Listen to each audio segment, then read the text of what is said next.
السلام علیکم میرے پیارے ریڈرز، ہوپ کرتی ہوں آپ سب ٹھیک اور خیریت سے ہوں گے۔ آج پہلی بار زوہانہ فریدی کو عروسہ کالیہ بدصورت نہیں لگی تھی، آج وہ اسے اپنی لگی تھی، بہت خاص اپنی۔ اس کے آنسو رک گئے، اس کے آنسو رک گئے تھے۔ وہ بے یقینی سے روڈ پر کھڑی عروسہ کو دیکھ رہا تھا، حسرت سے، معذرت سے، محبت سے۔ عروسہ تم زندہ ہو؟ میرا بھی وہ ایک پل کے لیے سب بھول گیا تھا۔ اس کے چہرے پر ہلکی سی مسکراہٹ آئی تھی۔ ایک طرف سے فل اسپیڈ میں چلتا پیٹرول کا ٹینکر آ رہا تھا، زوہان کی بے ساختہ نظر اس پر گئی تھی۔ عروسہ ہٹو، عروسہ پیچھے ہٹو، عروسہ وہ کہنے کے ساتھ ہی روڈ کی طرف دوڑا تھا۔ یہ سب بالکل چپکے پلک جھپکنے کی دیری میں ہوا تھا۔ اچانک سے شور اٹھا تھا، پیٹرول کا ٹینکر زوہان کو بری طرح سے زخمی کر گیا تھا۔ اس کے سر سے خون بہت تیزی سے نکل رہا تھا، اس کی سانسیں ٹوٹ رہی تھیں۔ وہ بس دھندلی نگاہوں سے سامنے کھڑی عروسہ کو دیکھ رہا تھا، جو ٹینکر گزرنے کے باوجود ٹس سے مس نہ ہوئی تھی۔ مجھے معاف کر۔ سانسوں نے اسے معافی مانگنے کی مہلت بھی نہیں دی تھی۔ اس کی سانسیں ختم ہوتی عروسہ کی شبیہ ہوا میں تحلیل ہو گئی تھی۔ چودھری صاحب، چودھری صاحب! ہر طرف شور مچ گیا تھا۔ چودھری شجاعت آفریدی کو فالج کا اٹیک ہوا تھا۔ سب لوگ ان کے آس پاس اکٹھے ہو گئے تھے۔ کچھ ہی دیر میں سب چودھری صاحب کو اسپتال لے گئے تھے۔ عریش بیگم عصر کی نماز پڑھ کر تسبیح کر رہی تھیں۔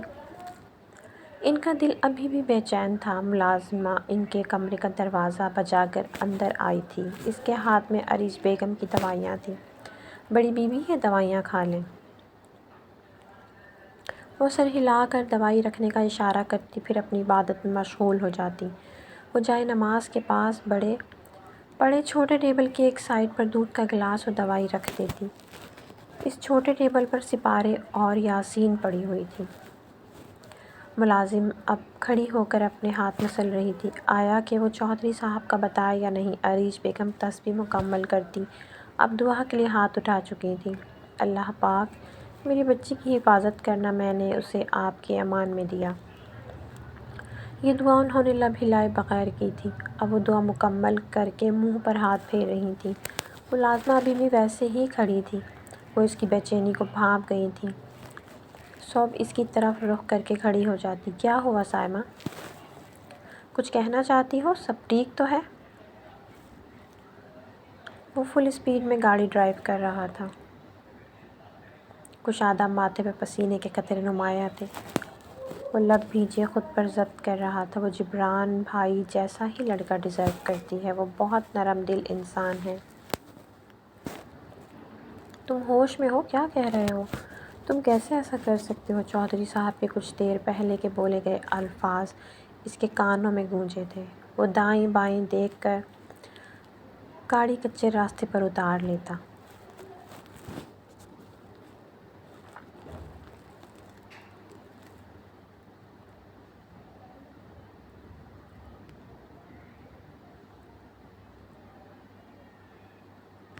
اور کچھ نہیں تو کم از کم اس بات کی حیا کر لیتے کہ تمہاری بیوی ہے۔ تم اس نکاح کو مانو یا نہ مانو، یہ سچ ہے کہ وہ تمہاری بیوی ہے۔ پاکیزہ میری بہن، مجھے معاف کر دو۔ میری گڑیا، مجھے معاف کر دو۔ کوئی میری بہن کو بچائے، پلیز پلیز، کوئی اسے بچائے۔ وہ اردو میں بول رہا تھا، اس کی زبان کسی کو سمجھ نہیں آ رہی تھی۔ وہ کسی چھوٹے بچے کی طرح بے بسی سے رو رہا تھا۔ دیکھنے والوں کو وہ پاگل لگ رہا تھا۔ مجھے مت مارو، میں تمہارے بچے کی ماں، عروسہ ٹوٹتی سانسوں میں کہہ رہی تھی۔ جب ایک ہچکی اسے خاموش کروا دیتی، آدھا ادھورا تکلیف دہ منظر اسے یاد آیا تھا۔ وہ تڑپ جاتا۔ زوہان سائیں، آپ نے اچھا نہیں کیا۔ دھیمی تکلیف سے بھری آواز سن کر وہ فوراً سے اپنا سر اٹھا کر سامنے روڈ کو دیکھتا، جہاں عروسہ سفید فراق میں کھڑی تھی۔ اس کی آنکھوں سے آنسو بہہ رہے تھے۔ وہ پیٹ پر ہاتھ رکھے ملامتی نظروں سے اسے دیکھ رہی تھی۔ کیا ہوا سائمہ؟ کچھ کہنا چاہتی ہو؟ سب ٹھیک تو ہے؟ وہ فل اسپیڈ میں گاڑی ڈرائیو کر رہا تھا۔ کشادہ ماتھے پر پسینے کے قطرے نمایاں تھے۔ وہ لب بھیجے خود پہ ضبط کرتا۔ جبران بھائی جیسا ہی لڑکا ڈیزرو کرتی ہے، بہت نرم دل کے انسان ہے۔ تم ہوش میں ہو؟ کیا کہہ رہے ہو تم؟ کیسے ایسا کر سکتے ہو؟ چودھری صاحب کے کچھ دیر پہلے کے بولے گئے الفاظ اس کے کانوں میں گونجے تھے۔ وہ دائیں بائیں دیکھ کر گاڑی کچے راستے پر ڈال لیتا۔ اور کچھ نہیں تو کم سے کم اس بات کی ہی حیا کر لیتے کہ وہ تمہاری بیوی ہے۔ تم اس نکاح کو مانو یا نہ مانو۔ یہ سچ ہے کہ وہ تمہاری بیوی ہے؟ نہیں، اس سے ڈرائیو کرنا محال ہو رہا تھا۔ خود اذیتی کی تیز لہر اسے اندر سے جھنجھوڑ رہی تھی۔ نہ جانے کس کس کے جملے سے کانوں میں امڑ رہے تھے۔ اس کا چہرہ ضبط کرنے کے چکروں میں حد سے زیادہ سرخ ہو گیا۔ وہ تو ایک جھٹکے سے کار کو بریک لگاتا۔ وہ اس وقت چندہ بائی کے کوٹھے کے سامنے تھا۔ وہ بڑی ہمت سے کار سے نکلا تھا، پورا جسم حرکت کرنے سے انکاری تھا، پر پھر بھی وہ خود کو گھسیٹ کر اس فحاشی کے اڈے پہ لایا تھا۔ ایک معصوم بے قصور جان اس کی وجہ سے آج اس اڈے میں موجود تھی۔ وہ لب سختی سے بھینچ لیتا۔ اب تک وہ لڑکے پاکیزہ کو اڈے میں چھوڑ گئے ہوں گے، یہی سوچ کر وہ سیدھا یہاں آیا تھا۔ ہر طرف رنگ و بو کا عالم تھا۔ نئی لڑکیاں رنگ برنگے عجیب قسم کے لباس پہنے دعوت نظارہ بنی ہوئی تھیں۔ امیر باپوں کے بگڑے بیٹے اکثر یہیں پائے جاتے تھے۔ ایک لڑکی جبران کو دیکھ کر بڑی ادا سے اس کی طرف بڑھی تھی۔ اس نے بلیک نیٹ کا مغربی طرز میں گھٹنوں تک کا آتا ٹاپ پہنا ہوا تھا، جس میں اس کا آدھا جسم برہنہ تھا۔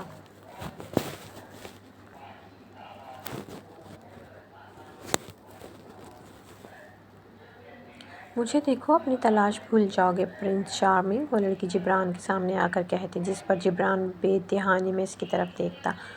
وہ بے باکی سے مسکرا رہی تھی۔ جبران فوراً اسے اس سے نظریں پھیر لیتا۔ اس لڑکی کو اپنی بے عزتی محسوس ہوئی تھی، کیونکہ وہ یہاں کی سب سے خوبصورت اور مہنگی لڑکی تھی، جس کے خواب تو سب دیکھتے تھے، پر حاصل صرف پیسے والے ہی کرتے تھے۔ جبران وہاں سے جانے لگتا ہے کہ وہ لڑکی جبران کا ہاتھ تھام لیتی۔ نانا، تم یہاں نئے لگتے ہو، شاید اس لیے شرما گئے، پر کوئی بات نہیں، میں تمہاری ساری شرم۔ وہ بھی بول ہی رہی تھی جب جبران پلٹ کر اس کی گردن دبوچ لیتا۔ اس کے حلق سے کراہ نکلی تھی۔ اپنی اوقات میں رہو گھٹیا لڑکی، ورنہ تمہارے اس ناپاک بدصورت وجود کو یہیں زمین میں دھنسا دوں گا۔ اس کی دھاڑ میں وارننگ تھی۔ سامنے والی لڑکی پورے وجود سمیت کانپ گئی تھی۔ تمہاری مالک کہاں ہے؟ اب وہ اسے خود سے دور دھکیل کر ہاتھ جھاڑ کر پوچھ رہا تھا۔ وہ وہاں، وہ کپکپا کر بولی تھی۔ جبران کی غصے اور تکلیف سے سرخ ہوتی آنکھیں کسی کو بھی کپکپانے پر مجبور کر سکتی تھیں۔ جبران اس پر دوسری نظر ڈالے بغیر دوسری طرف چل پڑا تھا۔ وہ لڑکی اسے دور تک جاتا دیکھتی ہی رہی۔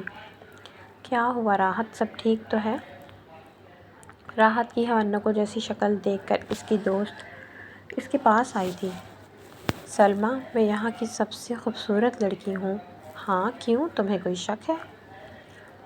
راحت کی بات پر سلمیٰ کندھے اچکا کر کہتی، اگر کوئی شک ہے تو ذرا کم پیسے والے لوگوں پر راضی ہو کر دیکھ، تیرے حسن کے قصیدے پڑھتے پڑھتے پوری رات گزار دیں گے۔ سلمیٰ آخر میں آنکھ دبا کر کہکہا لگا گئی تھی، پر راحت نہیں بنی تھی۔ اس کی نظر جبران کاظمی کی پشت پر تھی، جو اسے بدصورت، گھٹیا اور نہ جانے کیا کیا کہہ کر گیا تھا۔ یہ پہلا انسان تھا جس نے اسے دوسری مرتبہ دیکھنا بھی گوارا نہیں کیا تھا۔ اسے بے ساختہ ذہان آفریدی یاد آیا تھا۔ اسے اوپر والے کمرے میں بند کر دے، خود ہی عقل ٹھکانے آ جائے گی۔ اور ہاں، وہ دوسرا آدمی نئی لڑکی کو لے کر گیا ہے، وہ بھی دیکھ لے، زندہ ہی ہے نا۔ آخری بات پر وہ کہکہا لگا گئی تھی۔ چندہ بائی نے منہ میں پان دبایا ہوا تھا، جسے وہ بار بار اپنے پاس بڑے برتن میں تھوک رہی تھی۔ وہ اس وقت سفید رنگ کی ساڑی میں تھی، اپنے بالوں کا جوڑا بنا کر اس میں ایک سرخ گلاب لگایا ہوا تھا۔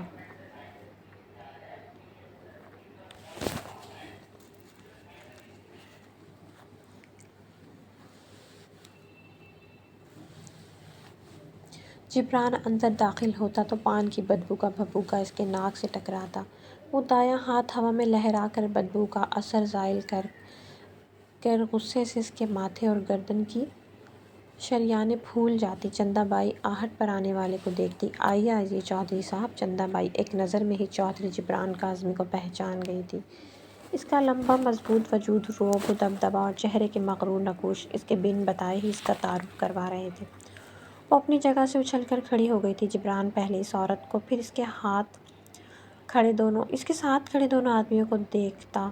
چندہ بائی اس کا اسپاٹ چہرہ دیکھ کر اپنا حلق تر کرتی۔ چودھری صاحب، آپ بتائیں آپ کے لیے کیا لگائیں؟ جوس، شراب یا شباب؟ اس کے آخری لفظ ذو معنی تھے۔ جبران کا دماغ گھوم جاتا۔ کچھ دیر پہلے یہاں جو لڑکی آئی ہے وہ کہاں ہے؟ وہ بڑے ضبط سے پوچھ رہا تھا۔ چندہ بائی ناسمجھی سے اسے دیکھتی، پھر ماتھا سہلا کر پیچھے کھڑے آدمی کو دیکھتی۔ وہ اوپر کمرے میں ہے۔ اس آدمی کے الفاظ جبران کے چہرے کے رنگ بدل گئے تھے۔ وہ یہاں آیا تو تھا، لیکن اس کی دعا تھی کہ وہ پاکیزہ لڑکی اس گندگی سے بری جگہ پر نہ ہو۔ پر ہونی کو کون ٹال سکتا ہے؟ اور اس کے ساتھ وہ لڑکا بھی۔ اوپر کہاں ہے وہ کمرہ؟ وہ اس کی بات اندر ہی کاٹ کر دھاڑا تھا، پھر ساتھ ہی باہر کی طرف بھاگا تھا۔ چندہ بائی اور وہ دو آدمی دونوں ناسمجھی سے جبران کے پیچھے بھاگے تھے۔ جبران اوپر پہنچا تو پیچھے آدمی کو دیکھا۔ کون سا کمرہ؟ اس کی زبان پہلی بار لڑکھڑائی تھی۔ آنکھوں میں واضح خوف تھا۔ وہ تیسرا۔ پر آپ اس طرح نہیں، وہ آدمی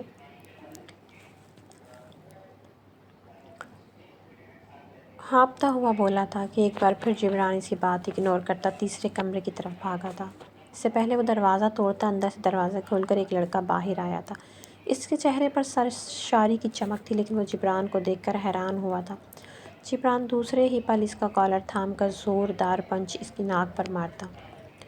وہ لڑکا تکلیف سے دوہرا ہو جاتا۔ یہ منظر دیکھ کر چندہ بائی کے چاروں طبق روشن ہوئے تھے۔ وہ بڑبڑاتی ان کے پیچھے آئی تھی۔ تمہاری ہمت کیسے ہوئی اسے چھونے کی؟ آہ، چھوڑو مجھے، کون ہو تم؟ وہ لڑکا تکلیف سے چیخا تھا۔ چودھری صاحب، آپ یہ کیا کر رہے ہیں؟ چھوڑ دیں اس بیچارے کو، میں آپ کو اس سے اچھی لڑکی دے دوں گی۔ بالکل انشول، چندہ بائی جتنا سمجھ سکی تھی اس حساب سے بولی تھی۔ جبران زخمی شیر کی طرح لگ رہا تھا۔ البتہ کوئی اس کی آنکھوں پر غور کرتا تو وہاں آنسو تھے، کچھ کھونے کے، بے بسی کے، تکلیف کے۔ وہ اس لڑکے کو اچھا خاصا زخمی کر کے وہیں راہداری میں پھینکتا گہرے گہرے سانس لے رہا تھا۔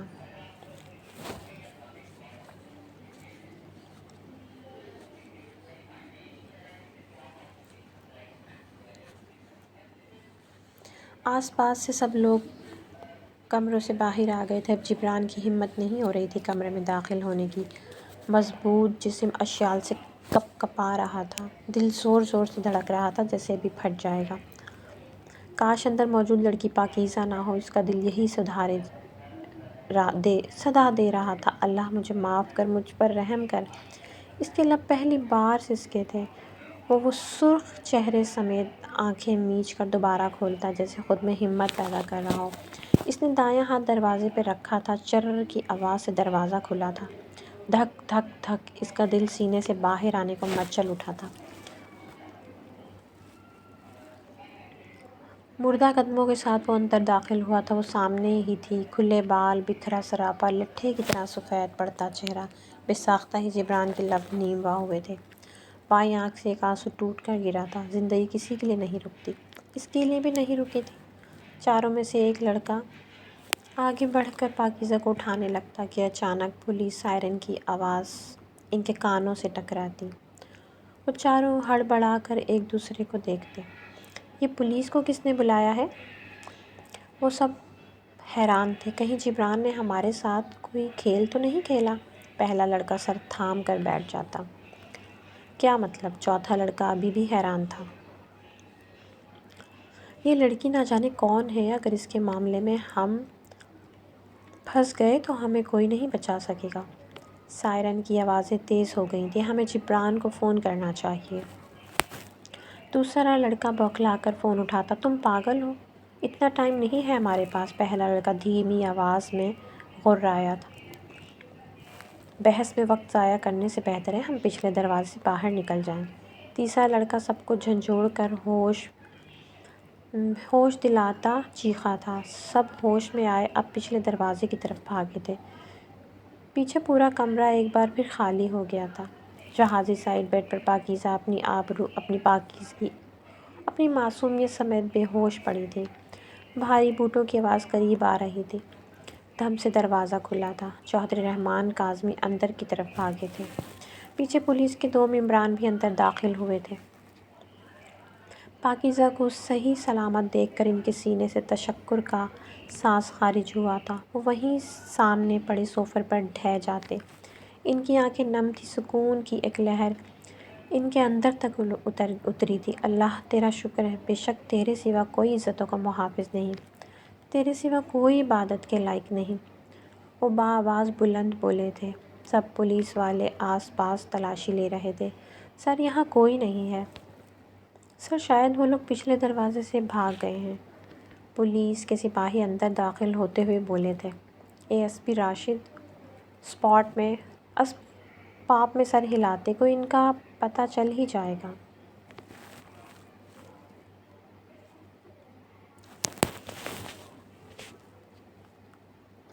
چودھری صاحب ہمیں ان کو اسپتال لے کر جانا پڑے گا، وہ بے ہوش ہیں۔ اے ایس پی کی بات پر چودھری صاحب اسباب میں سر ہلا کر گہرا سانس بھرتے کھڑے ہوئے تھے۔ جبران کی ساری بات سن کر وہ اسے اچھی خاصی سنانے کے بعد پولیس کو فون کرتے خود بھی جلدی میں فارم ہاؤس کے لیے نکلے تھے۔ اب انہیں جبران کی فکر ہو رہی تھی، نہ جانے وہ کہاں ہوگا۔ وہ جیب سے فون نکالتے اسے کال ملاتے اور فون کان کو لگا لیتے۔ خاموش فضا میں موبائل کی ٹون بجی تھی۔ اس کے شل وجود میں ہلکی سی حرکت ہوئی تھی۔ وہ شل سی کیفیت میں ہی جیب سے فون نکال کر کان کو لگاتا۔ جبران، پاکیزہ ہمیں مل گئی ہے۔ الفاظ تھے یا زندگی کی نوید؟ اس کی دونوں آنکھوں میں ایک ساتھ جھلکی تھی۔ وہ مردانہ وجاہت کا شاہکار تھا، مضبوط جسامت، مغرور نقوش والا۔ چودھری سامنے کھڑی لڑکی حیرت سے اسے دیکھ رہی تھی۔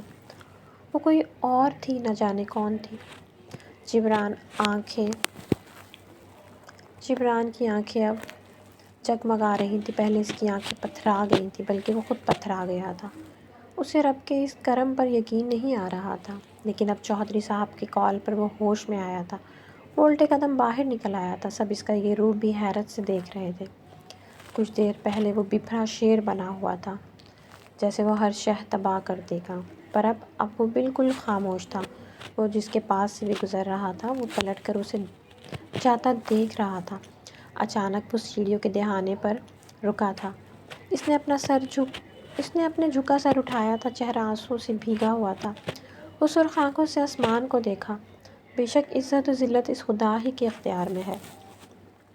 اس کے اندر سے آواز آئی تھی۔ وہ پورے قد سمیت وہیں سیڑھیوں کے دہانے پر سجدے میں گر گیا تھا۔ اسے کچھ نہیں یاد تھا کہ قبلہ کس رخ ہے یا یہ کون سی جگہ ہے۔ وہ بس خدا کے اس معجزے پر بے یقین تھا۔ اس کی آنکھوں سے کئی آنسو ٹوٹ کر گرے تھے۔ وہ کس طرح کس انداز میں اپنے رب کا شکر ادا کرے، اسے کچھ سمجھ نہیں آ رہا تھا۔ بس آنکھیں رو رہی تھیں اور لب خاموش تھے۔ وہاں موجود سب لوگوں کے منہ کھل گئے تھے۔ چندہ بائی کا ہاتھ بے یقینی سے منہ تک گیا تھا۔ وہ انسان کس ناپاک جگہ پر اللہ سے ہم کلام ہوا تھا۔ اللہ مجھے معاف کر دے، میرے اللہ مجھے معاف کر دے۔ میں تیرا گناہ گار بندہ ہوں، تیرے اس کرم پر تیرا کیسے شکر ادا کروں؟ بے شک تو عزتوں کا رکھوالا ہے۔ وہ گڑ گڑایا تھا۔ اسے سب دیکھ رہے تھے اکٹک۔ راحت اس کے بالکل سامنے تھی۔ وہ سیڑھیاں چڑھ کر اوپر آ رہی تھی۔ اسے کچھ دیر پہلے ہی ذوحان کی موت کی خبر ملی تھی۔ وہ اداس تھی، غمگین تھی، لیکن اب وہ جبران کو اس ناپاک جگہ پر خدا کے سامنے گڑ گڑاتا دیکھ رہی تھی۔ بے ساختہ ہی اس کی آنکھوں میں آنسو آ گئے تھے۔ اس کا دل بھی یہی کیا کہ وہ خدا کے سامنے روئے، گڑ گڑائے۔ وہ کس دوزخ میں پھنس گئی تھی۔ بے شک وہ ایک طوائف تھی، لیکن ہر ایک لڑکی کی طرح اس کی بھی خواہش تھی کہ وہ بھی اپنا گھر بسائے، کوئی اس سے بھی عزت سے نکاح کرے۔ اسے صرف ذوحان سے ہی یہ امید تھی، پر اب تو وہ مر گیا۔